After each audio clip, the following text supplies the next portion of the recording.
আসসালামু আলাইকুম রহমতুল্লাহি ওয়া বারাকাতুহু। সম্মানিত দর্শক, নভেম্বর মাসের 10 তারিখে শেখ হাসিনা ডক্টর মোহাম্মদ ইউনূসের জন্য একটি ফাঁদ পেতেছিলেন এবং সেই ফাঁদে কোনো রকম বিচার না করে, বিশ্লেষণ না করে ডক্টর মোহাম্মদ ইউনূসের যারা কর্তা ব্যক্তি রয়েছেন এবং সরকারে যারা এই মুহূর্তে পরিচালক রয়েছেন, তারা সবাই সেই ফাঁদে পা দিয়েছেন। আমরা যারা শেখ হাসিনাকে দীর্ঘদিন ধরে জানি, আমি তো জানি সে 80-র দশক থেকে খুব ঘনিষ্ঠভাবে জানি। প্রথমত হলো যে তিনি কারোর সাথে পরামর্শ করে কোনো কাজ করেন না, নিজের বুদ্ধিতে করেন এবং তার অনেক ব্যর্থতা রয়েছে এবং ব্যর্থতা থেকে তিনি শিক্ষা গ্রহণ করেন। এবং তিনি যখন খুব মারাত্মক বিপর্যয়ের মধ্যে পড়েন বা ভুল ভ্রান্তি করেন বা বিষণ্ণ হয়ে পড়েন, তখন তিনি সবাইকে ডাকেন। তারপরে সবাইকে একটা সুযোগ দেন, তার দলের লোকজনকে সুযোগ দেন তাকে সমালোচনা করার জন্য, এবং তিনি খুব হাসি মুখে সবার সমালোচনা তিনি গ্রহণ করেন। এরপর চা পানি খাইয়ে সবাইকে বিদায় করে দেন। এরপর একটা কথাও তিনি আর মনে রাখেন না। এরপর যা যা করার দরকার তিনি সেই কাজগুলো নিজের হাতে করেন।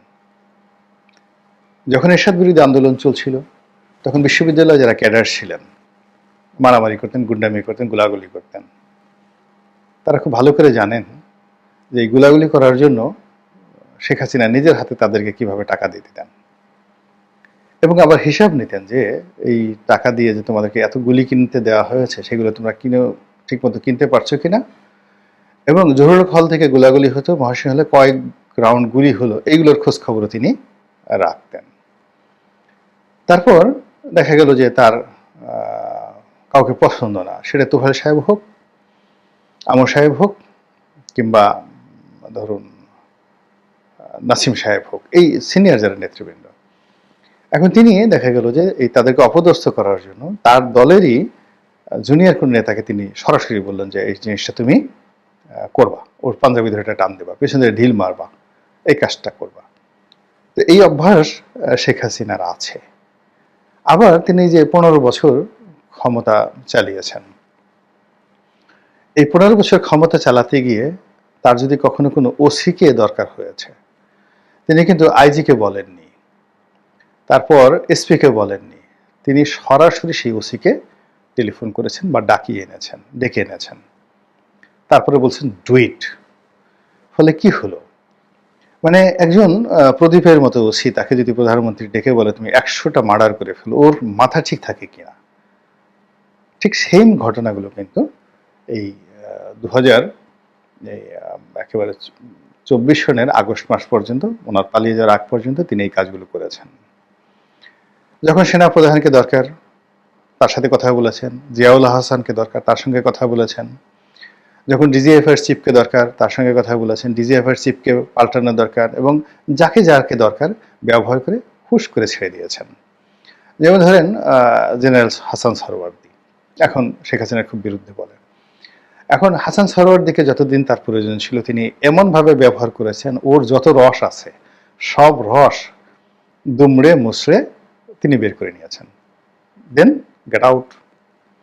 মামুন খালিদ ডিজিএফআইয়ের চিফ ছিল, যতদিন দরকার ওনাকে ব্যবহার করে একেবারে শেষ করে লাস্টে এমন একটা জায়গাতে দিয়েছেন যেখানে বসে সারাদিন তার হাপ ইত্তেশ করা ছাড়া কোনো উপায় ছিল না।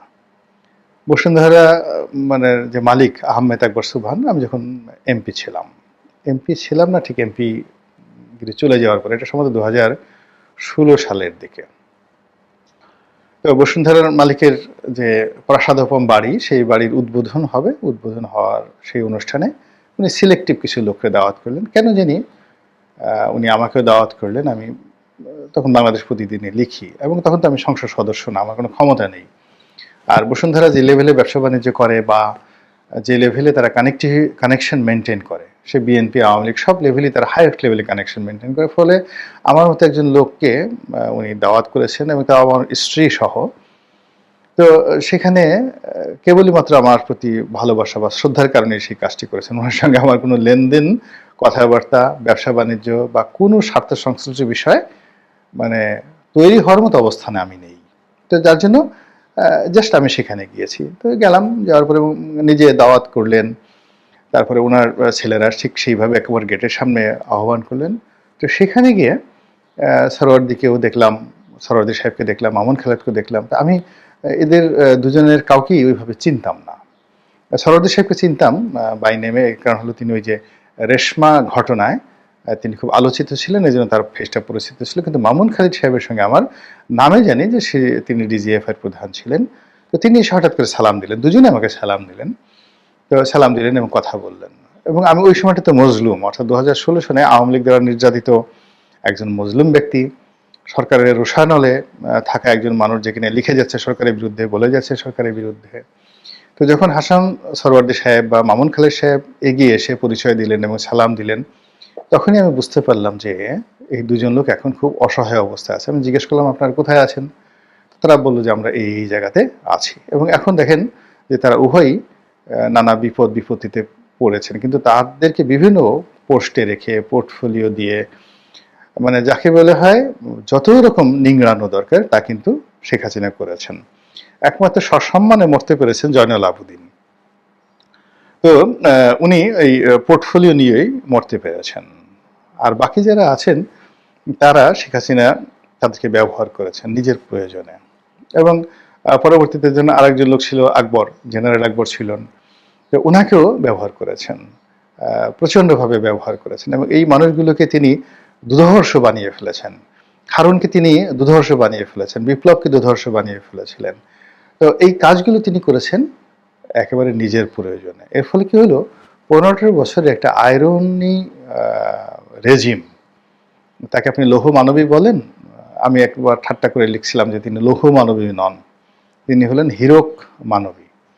এর কারণ হলো প্রকৃতিতে যত পাথর পাওয়া যায়, পদার্থ পাওয়া যায়, তার মধ্যে হীরার চেয়ে কোনো শক্তিশালী এবং কঠিন কোনো বস্তু নেই।